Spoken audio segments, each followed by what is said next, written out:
Live Talk.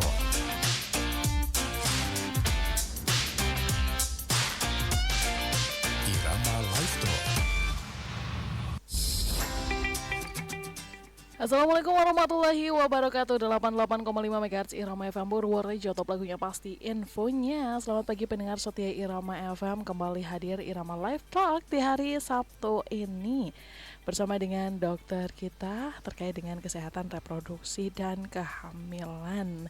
Kita sapa dulu pagi hari ini dokter yang sudah fresh sekali pagi hari ini. Selamat pagi dokter. Pagi Mbak Amel, Mas Adi. Apa kabar semuanya? Kabar baik. Alhamdulillah.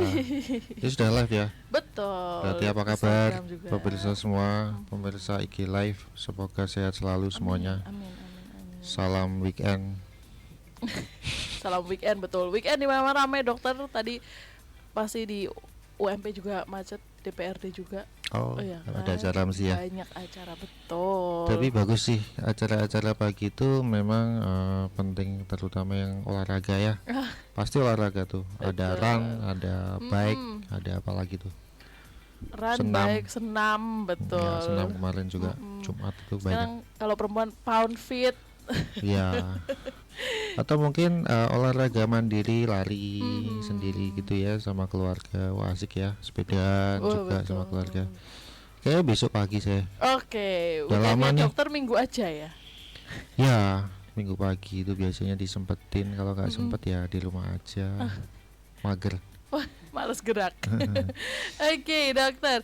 Ini ngomong malas gerak, ini sangat dekat dengan remaja, dokter.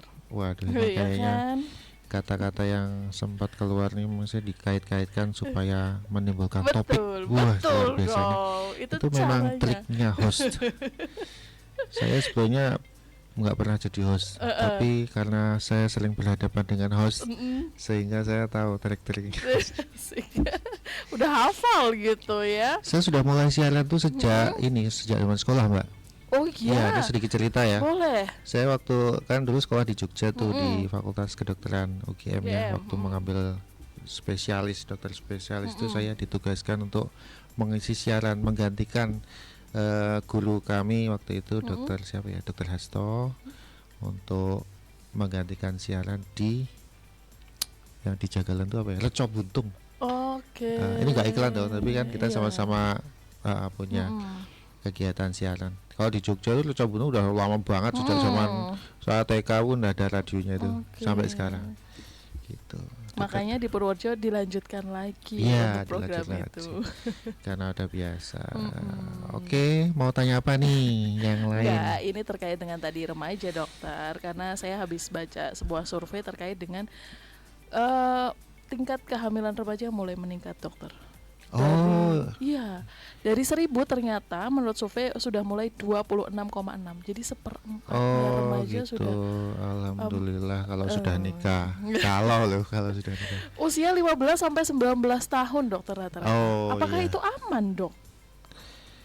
Pertama, secara medis itu tidak aman. Ya. Secara religi itu berdosa. Kalau belum menikah. Ya, kita membahas bukan religi ya, nanti kita harus meng-host juga Pak Kiai. Pak Ustadz. Pak Kiai.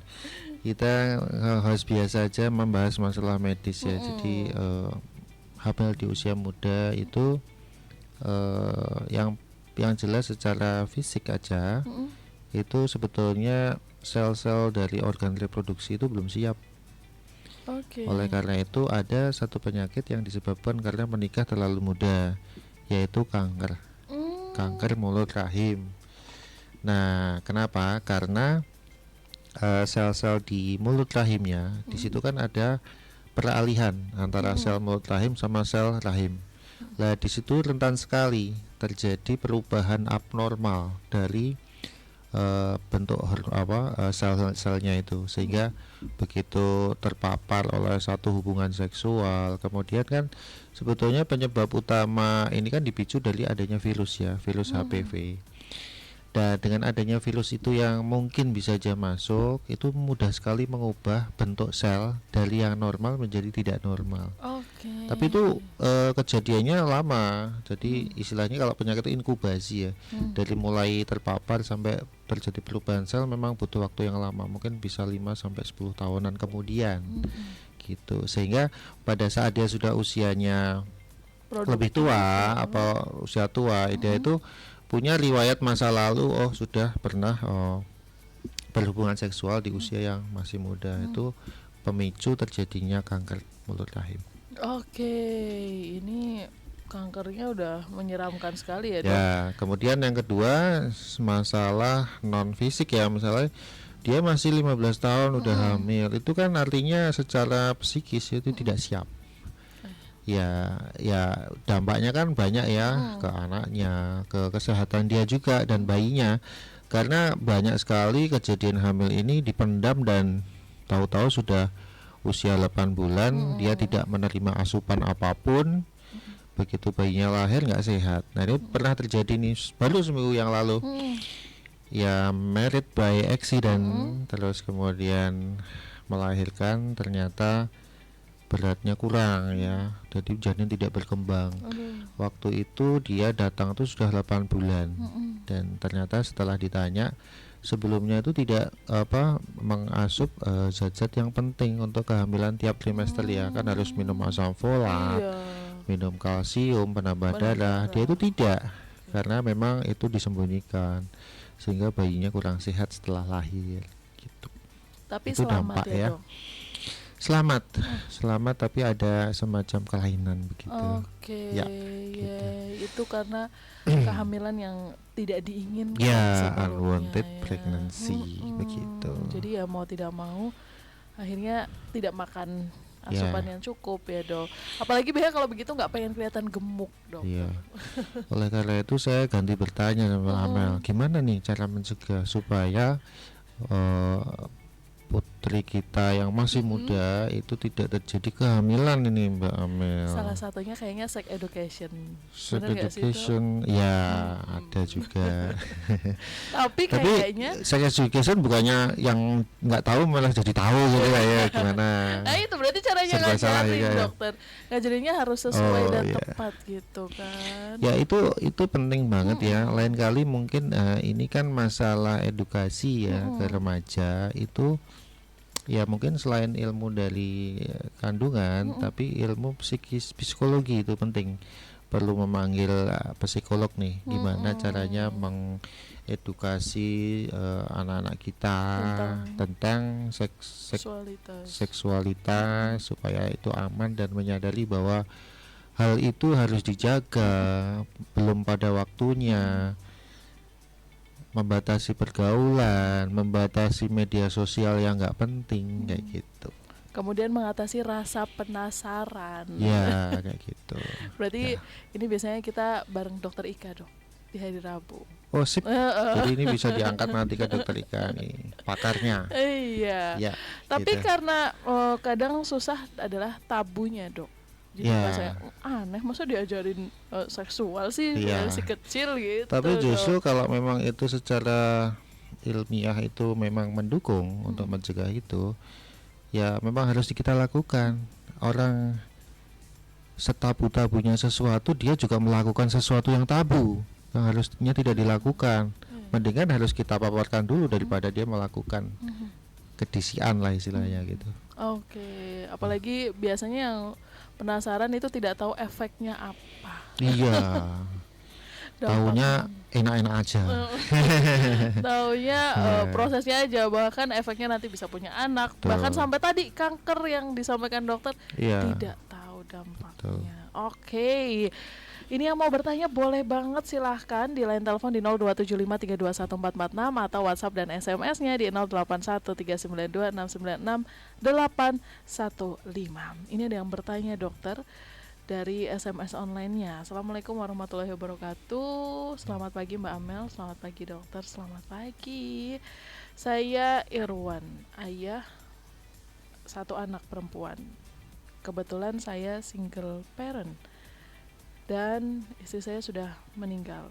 Dokter, apakah normal ketika anak perempuan saya vaginanya mengeluarkan bau, tapi memang bukan bau yang sangat menyengat.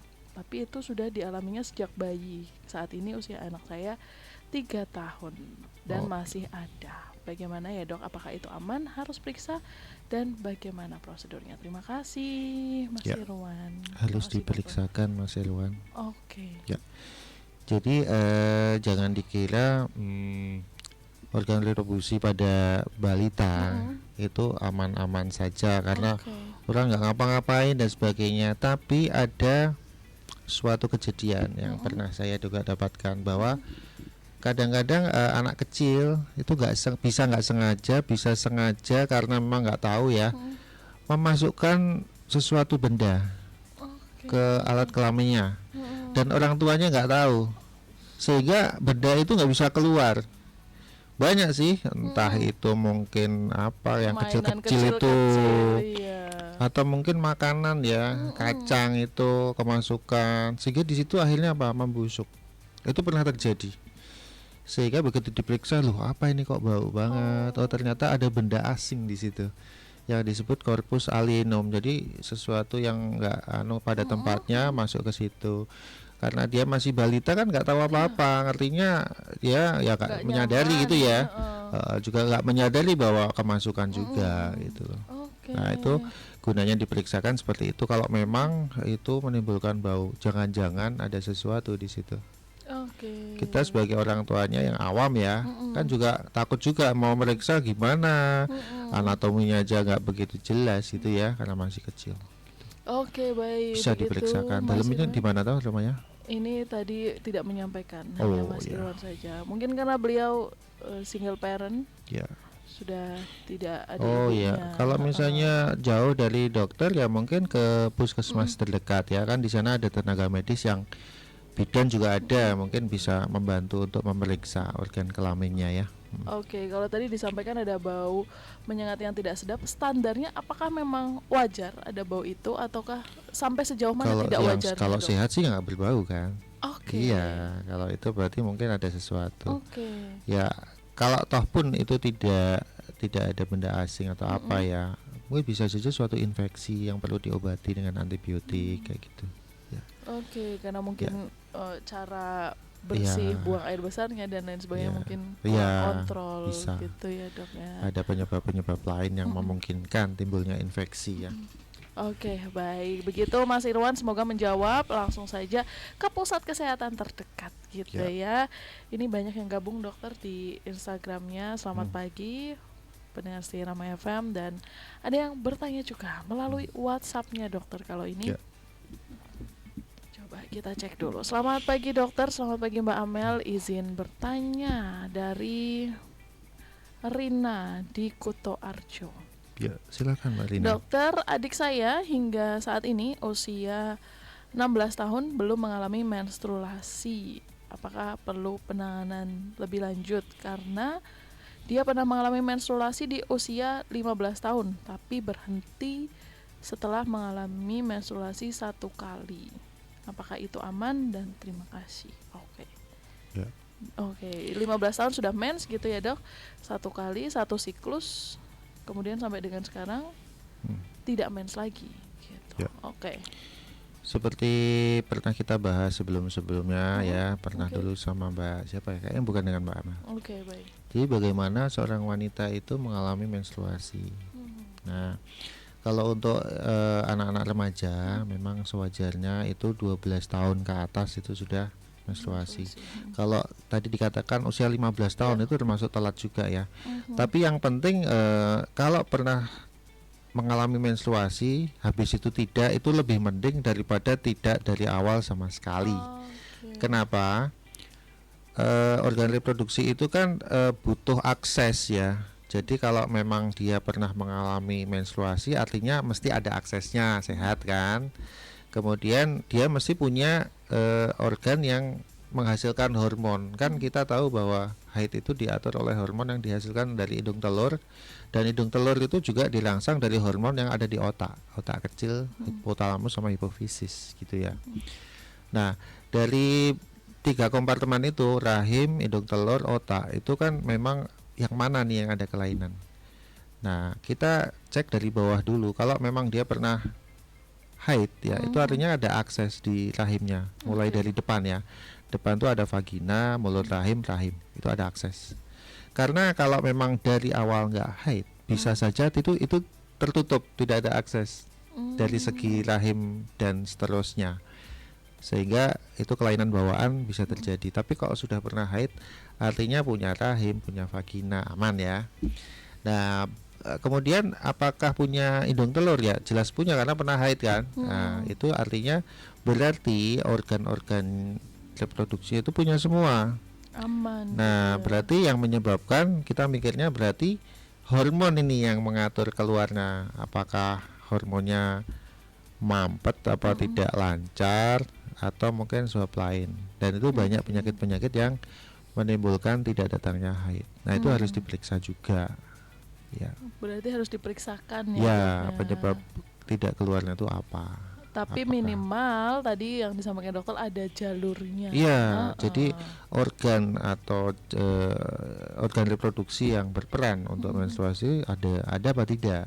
Tapi yang kalau 15 tahun ada haid, berarti dia sebetulnya punya. Nanti biasanya karena ini ada gangguan hormon di usia 16 ke atas belum haid, itu biasanya nanti kita kasih rangsangan hormon juga supaya dia timbul haid atau tidak gitu loh. Kalau ternyata dirangsang hormon ternyata timbul, ya sudah, berarti aman. Berarti ini perlu dibantu aja untuk mengeluarkan haid. Dan ada maintenance juga. Biasanya kalau anak-anak yang terlalu obesitas itu ya, itu biasanya terganggu haidnya gitu ya. Apakah ini nggak nyebutkan ya berat bayinya berapa, berat anaknya berapa kayak gitu. Jadi begitu ya, ibu-ibu dan bapak-bapak yang punya putri yang belum haid ya, perlu dicurigai ya. Oke, begitu Mbak Rina, semoga bisa menjawab ya di Kuto Arjo. Memang usia 12 itu normalnya ya dok ya? Iya, tapi rata-rata memang semakin menurun. Apalagi sekarang dok. Iya, gitu. Ini banyak sekali anak SD kelas 5, kelas 4 Ya, itu sudah mulai mens. Saya sempat kaget, 10 ke keponakan atas, saya dulu udah 12, mens. akhirnya 10 sudah haid gitu. Padahal dulu di zaman saya sekolah dulu saya baru kelas 3 SMP baru mens bersama dengan maksudnya seusia saya. Sekarang makin maju itu kenapa dok faktornya? Ya, faktornya itu HP. HP. Kok bisa jadi faktor dokter? Jadi pematangan hormonal pada anak wanita itu bisa dipercepat dari rangsangan dari sekitarnya. Ya, Psikis berarti. selain gizi. Kan pertama gizi dulu nih. Gizi semakin bagus nih. Zaman saya kecil sama anak kecil sekarang itu lebih beda. Dulu mungkin makan ya yang penting ada nasi ya. Kalau sekarang tuh mulai dari hamil aja udah nutrisinya luar biasa kan. Ada DHA, ada macam-macam, sehingga anak itu tumbuh dengan baik. Begitu lahir juga gizinya pun juga ada standar yang lebih maju daripada dulu. Dari gizi anak-anak yang makin baik itu artinya pematangan organ-organ reproduksi mulai dari bayi sampai dia remaja itu juga lebih bagus dan lebih cepat matang. Nah, gitu. Nah, setelah sudah matang, nah ini kan biasanya kan ada rangsangan yang menghasilkan hormon itu lebih cepat ya. Itu tadi yang saya bilang HP. Psikis berarti ya dok, kalau HP. Iya, jadi kan saya bilang tadi haid itu dirangsang oleh hormon yang dikeluarkan dari otak juga. Iya, ya itu lebih matang juga akibat pengaruh lingkungan gitu. Oke, baik. Kalau tadi kita ngomongin soal mens dan lain sebagainya, kalau bagian dada atau mungkin payudara itu juga bisa turut tumbuh bersama dengan menstruasi tersebut, atau bisa saja belum tapi sudah menstruasi dulu? Payudara merupakan penanda bahwa seorang wanita itu menghasilkan hormon yang normal. Kalau ada anak wanita tidak haid dan tidak tumbuh payudara, itu artinya dia tidak bisa menghasilkan hormon. Biasanya indung telurnya ada kelainan sejak bawaan.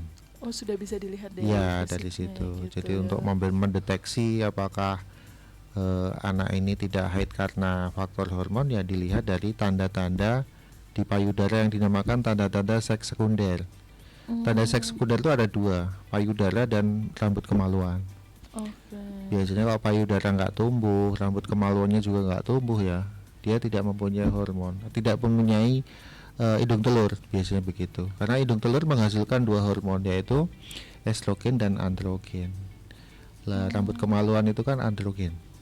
Lah kalau payudara itu estrogen. Gitu. Baik. Jadi begitu tadi yang menanyakan, semoga jelas untuk putra-putrinya yang remaja sekarang. Apalagi kalau dulu kita makan banyakkan nasinya daripada lauknya, Dok. Ya betul, yang penting kenyang ya. Betul. Kalau sekarang justru ayam 2 nasi sedikit. Iya, kebanyakan lauk ya. Jadi kita makan lauk dengan lawuh nasi ya. Betul. Ya. Kembali. Sekarang sudah berubah seperti itu. Itu mungkin faktornya yang tadi disampaikan dokter. Jadi para ibu-ibu jangan khawatir kalau anak-anaknya, anak saya kelas 4 sudah mens, kelas 5 sudah mens. Berarti ibu makmur ya. Anaknya gizinya bagus. Kalau dulu juga kan tidak dikenal stunting, Dok. Sekarang udah mulai terbuka nih stunting, harus bagaimana penanganannya gitu. Apalagi stunting itu dicegah sejak mulai dia pranikah. Iya. Jadi stunting itu kan dimulai dari screening dari calon pengantin. Oh, ada screeningnya calon pengantin. Jadi di desa gitu kan ada penanggung jawab ya dari, ya itu sudah program nasional pencegahan stunting. Di satu wilayah harus di screening, nih yang mau nikah siapa aja nih. Nah, itu melibatkan kepala KUA, camat, lurah, kesehatan, puskesmas, Dandim, polisi. Lah kalau kita membahas stunting semua datang. Jadi semua itu kayak bertanggung jawab. Jadi kalau saya pertemuan stunting dengan satu kecamatan gitu ya, itu bapak polisi, bapak tentara, bapak KUA, dari perangkat desa, puskesmas, wah semua datang gitu loh. Nah, yang dibahas adalah calon pengantin satu ya, ibu hamil, ibu pasca melahirkan, kemudian data-data mengenai anak yang baru lahir itu, balita dan batita, batuta lah gitu, bawah itu 3 tahun, jadi seperti itu. Sehingga yang biasa membahas calon pengantin itu saya membahas calon pengantin, kemudian ibu hamil dan ibu nifas. Gitu. Calon pengantin apa, Dok, yang dicek dan dibahas? Biasanya ini status gizinya. Karena stunting pada anak itu bisa dimulai dari ibu yang sudah stunting juga. Jadi ibunya misalnya KEK ya, kurang energi kronis. Jadi dia itu apa ya istilahnya malnutrisi. Jadi bisa diukur dari indeks massa tubuhnya sama lingkar lengan atas. Nanti apakah dia termasuk dalam kondisi yang KEK itu tadi, ya badan kurus, kurang energi kronis ya. Dan itu kalau sudah ketahuan, itu kita anjurkan bahwa nikahnya jangan cepat-cepat, ditunda dulu, digemukin dulu. Gitu. Atau mungkin di screening apakah dia mengalami penyakit tertentu. Ya kalau di desa kan sudah, wah kamu harus nikah loh misalnya gitu, apapun kondisi badanmu gitu ya. Padahal badannya kurus kering, Mbak, kurus kering. Nah, kalau dipaksa menikah, dia hamil dalam kondisi kurang gizi gitu ya. Anak yang dikandung juga nanti akan lahir generasi-generasi yang seperti itu gitu loh, kurang gizi juga. Karena sudah diteliti bahwa ibu dengan stunting juga akan melahirkan bayi-bayi stunting juga nanti. Gitu. Jadi diperbaiki dulu tubuhnya baru bisa melakukan reproduksi yang baik gitu ya. Oke, dokter, nampaknya udah agak kelebihan, tapi kita boleh closing statement, dokter. Mohon maaf ini masih seru padahal tadi ya ngobrol pranikah. Ini kayaknya bulan-bulan nikah, dokter. Iya. Ya, tapi saya kira kemajuan apapun yang menyangkut apa ya informasi, kemudian masalah gizi dan sebagainya, saya kira kejadian calon pengantin yang stunting ini sudah sangat-sangat minimal ya. Saya membahas kemarin di kecamatan mana ya, itu yang Catin yang kurus itu cuman satu kok. Nah itu langsung diserbu oleh tim ya, pada bawain makanan mungkin ya. Oh kan ada program tuh, bila mana ada yang stunting langsung dibawain namanya PMT ya, pemberian makanan tambahan gitu ya. Wah penggemukan warga yang masih kurus gitu ya. Ya itu bagus juga ya, orang MBG aja sudah di mana-mana, masa ketinggalannya ada yang kurus nggak terlihat gitu kan.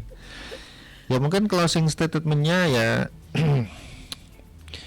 jangan sampai kita stunting. Dengan cara gimana ya, kita bisa mengukur ya ukuran, tapi kalau kita ini di sekitar kita ini ya malah kecenderungannya malah gemuk ya. Iya karena gula dokter. Iya karena gula tidak sehat ya. Saya nggak tahu nih pemerintah apakah mengkampanyekan gula-gula yang non tebu ya, karena memang kan sekarang sudah ada ya gula-gula yang memang tidak berkalori tapi rasa manisnya sama.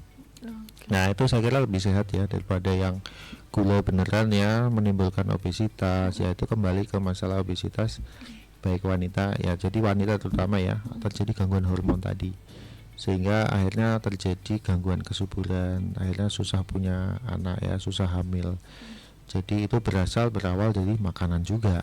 Dan solusinya apa ya, mungkin ini khusus untuk ibu-ibu yang susah hamil dengan kondisi obesitas. Turunkanlah berat badan Anda 10% dengan cara berolahraga dan mengurangi asupan karbohidrat dan gula ya tadi ya. Artinya kalorinya dikurangi ya, asupan kalorinya dari karbohidrat dan gula tadi. Itu aja sih ya, yang ada kaitannya antara makanan dengan kesuburan tadi ya. Tapi ngomong soal gula dokter, kabar baik kemarin habis ngobrol-ngobrol dengan Bea Cukai.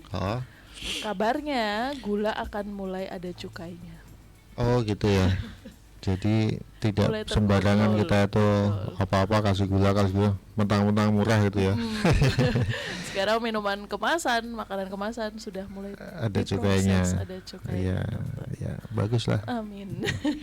Ya mungkin itu aja ya. Mungkin lebih kurangnya saya mohon maaf ya. Sampai ketemu, sehat selalu semuanya, dan ketemu lagi bulan depan. Betul, minggu depan minggu depan sudah bulan depan. Ya, oke, terima kasih dokter, dan terima kasih pendengar setia Irama FM. Saya pamit. Wassalamualaikum warahmatullahi wabarakatuh. Waalaikumsalam warahmatullahi wabarakatuh.